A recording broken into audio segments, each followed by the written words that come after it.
Hello, Anderson County. This is Councilman Brett Sanders, Anderson County District 4 Vice Chairman, recapping the 6th September's council meeting. Tonight we had, I kind of summarize it, we had from third reading to first reading, we had over $51 million in expansion and new growth. We had one project, a $30 million investment on some spec warehouse space, paying $900 currently in taxes, and by the time 2023, when they've got the warehouses up, it'll be over $89,000 a year in taxes, and once they get the employees and all on board, it'll be over a $10 million 30-year impact for, I think it was exit 32. So I know that exit is prime for growth, and glad to see us happening there. We also had a project Hurricane, was a $16 million investment. We had Project Little Brother, which was the $30 million warehouse that I just went over, and we also had Project Fiddler, which was with, now we know Project Fiddler is Volvo USA. It's the same company that manufactures vehicles, but they're going to be manufacturing parts and things for other industries or other manufacturers, and that was like a $5.7 million investment, and that was going to be in the Alliance Park in the Williamson area. Tonight we also had, which I was excited to see, our Sheriff's Department and the officers there. We had a increase in salaries. I think the salary now will be at like $48,000 per year with overtime and benefits. I know our Sheriff McBride does a great job in Anderson County protecting our citizens, and this will allow him to increase or help him to bring more deputies on board. What a lot of people don't understand is, oh, you lose a deputy to Greenville County. Well, matter of fact, Greenville County was paying more, SCDNR, the South Carolina Highway Patrol. So by doing this raise, it allows us to stay competitive and retain the good officers that we have. And as I was alluding to earlier, it's not like someone comes in and you're going to hire them to be a police officer. Well, they're 6 months plus in training, so there's some lag time behind there.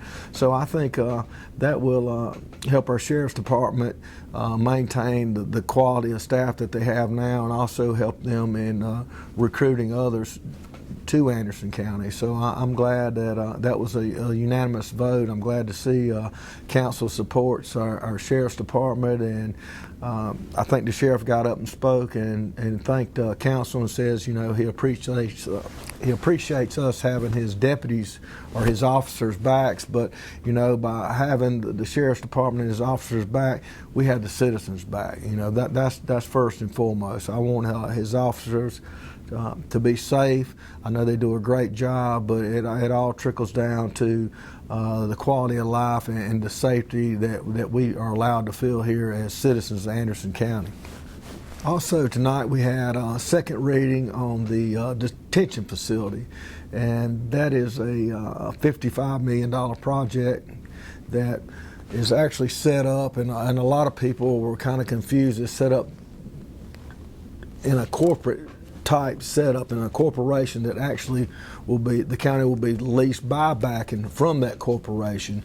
And the reason for the corporation is, and what people don't know, the county is only allowed to borrow at 8% of their total assets. So if we proceeded with the jail, which we've had paid off other bonds that allowed us, to continue building this jail without increasing taxes, and that was building this facility was something that the state has been putting pressure on us for well, ever since I've been on council. I know it's happened before, and I've been here going on 4.5 years now, or 4 years. So it is allowing us to build a facility that the county needs, instead of having a state organization or a state coming in and building something that we don't need and just hand us a bill.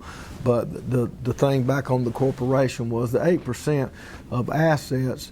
We have the assets to do that, but as you put that strain on those assets with that 8%, it changes your bond rating. So as your bond rating decreases based on the amount of debt you have, therefore it's going to increase your rate. So by doing it under the corporate lease back, we're going to be able to save the county. I mean, it was millions of dollars, number one. Number two, the expedited fashion in which we're trying to go through this is, everyone knows now, we just had 7.75 basis point increase in Fed funds, which is funds that the banks loan each other overnight, but it trickles down to your mortgage, bonding for a jail. So the things are, my biggest concern being on the finance committee was, we've got to get in a position and lock down a rate as soon as possible. A 1% change in rate, I think, was over the life of the loan. We're talking $6.2 million, and just in a 1% rate increase. So, I heard someone say, "Oh, you're right, like you're moving kind of fast on this." But the thing is, this has been in movement for 6, 7, 8 years. Our jail's 70 years old now, and it's not. I've had people, they're criminals, and they don't need a nice facility. But the thing is, our jail, the way it's set up now, is everyone out there is where 90% or better out there is innocent until proven guilty. Most are waiting on trials, and the liability issue of something happening out there, and the liability on the county side, the liability of an officer or a corrections officer or someone working out there, I mean, that's first and foremost. In my mind, I think councils as well.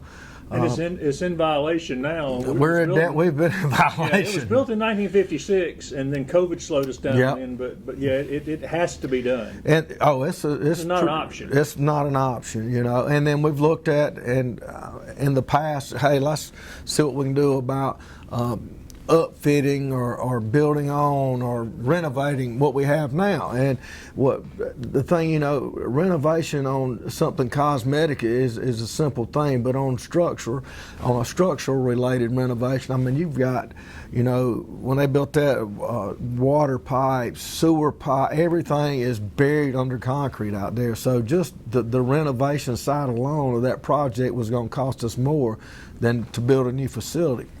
And also what people don't, or the public, and I didn't understand as well, right now we're not allowed, we don't have a place to house juveniles and females. So a juvenile is in Columbia. So they have a court appearance here in Anderson County. Well, it takes 2 officers. They have to go to Columbia, pick them up, come back to Anderson County, and I wish I had the numbers here in front of me, and I hope in your article that you write up you will find those numbers on what it cost us, just back and forth transport. And the other thing is Pickens County, there's other counties the same way, the city. So as this new facility comes on board, we'll be able to house that not only for Anderson County, but we can do it for Pickens County, the city of Anderson, and then we can get reimbursements, from the state and from those particular counties. So there's a lot of moving parts. It's a lot more complicated than what I'm leading on or explaining here, but I mean, it's, just the stuff on the jail, I think in our packets was about 2.5 inches thick, and a lot of it's repetitive. But I think our main thing right now, we're getting ready to go over, have them come in and do presentations to us. The other thing that Ms. Davis, our finance officer or finance manager here at the courthouse or Anderson, we sit down, and if we can do a certain structure, this deal, kind of a debt to equity or certain structures, if we can do it on a 20-year deal versus a 25 or 30-year, I mean, it was millions and millions of dollars in savings. So it is, it's a substantial outlay. It is a hard pill to swallow, but it's something that not only needs to be done, it's something that we have to do. And I'm glad that we have conservative people on board that are mindful of the fact that, you know, as these rate changes and the economy changes, like I said, that 1% interest rate savings, shortening the term of the loan, we'll be able to save the taxpayers, save me, you, the people that's watching this. It'll be able to save them substantial millions and millions of dollars in tax revenue that could be spent elsewhere. So, And third reading next Wednesday. third reading will be next Wednesday, and hopefully by then we'll have sit down with the committees and be able to have a plan set forth on, you know, what direction we're going with, what company we're wanting to go with. I know we want input from the sheriff's office. We have, like I said, that corporation set up. We have members from the Chamber of Commerce, the Sheriff's Department, Tri-County Tech. So there is. Well, we'd already done a big study. Yeah, ductwork. Before COVID. Oh, yeah, with the So studies and all that's updating been the done. studies, We've yeah. actually had people come in and present in the past, Right. and then everything just got brought to a screeching halt. And, you know, like I said, you know, we've kicked that can, and I hate to say this, COVID's a very serious thing. A lot of people have been affected by it. A lot of people, including myself and family members, have been sick with COVID. But the thing is, you know, you can only use COVID so much as an excuse. And I think with the pressure coming down from the state and the violations and things that are happening out there as far as codes and things with the state that comes in and inspection violations, like we said earlier, you know, we're at the point, it's not a choice, but I'm glad that we are able to know that we have to build it, and we can decide the terms of the financing, the terms on what type facility we need, what we're looking for Anderson County, instead of having the state come in and just build us, you know, 4 walls and hand us a bill for $100 million. So, And after the presentations, the council will choose an architect pretty quickly, right? oh yeah, I think so. After the presentations, an architect will be chosen. Then once we have the architect and we have, you know, the numbers down, we're waiting on. We sent out bids, or requests for proposals, or requests for information from the banks. All that'll be coming in, and then the thing on that is once those numbers come in, then we can start trying to find the best rate, look at, you know, what type bond we want to do or how we want to structure it to save the most money. And that's the stuff that excites me. So I'm looking forward to getting some interest rates and some numbers where we can sit down and pencil this thing out and determine the best way for the citizens of Anderson County. Also, tonight we had council, not council requests. I'm getting tired. Also, tonight during the council meeting, we were able to discuss, our council members were able to share input, and I would just like to, as I said in there, thank our administrator, our county employees, Celebrate Anderson. I don't know if anyone's been out or didn't get to show up, the new stage out there. Also, we have the largest outdoor facility in South Carolina. I think we can seat up to accommodate up to 15,500 people out there. And we've got the stage, the artists that came out for Celebrate Anderson and the concert prior to Jamie Johnson concert.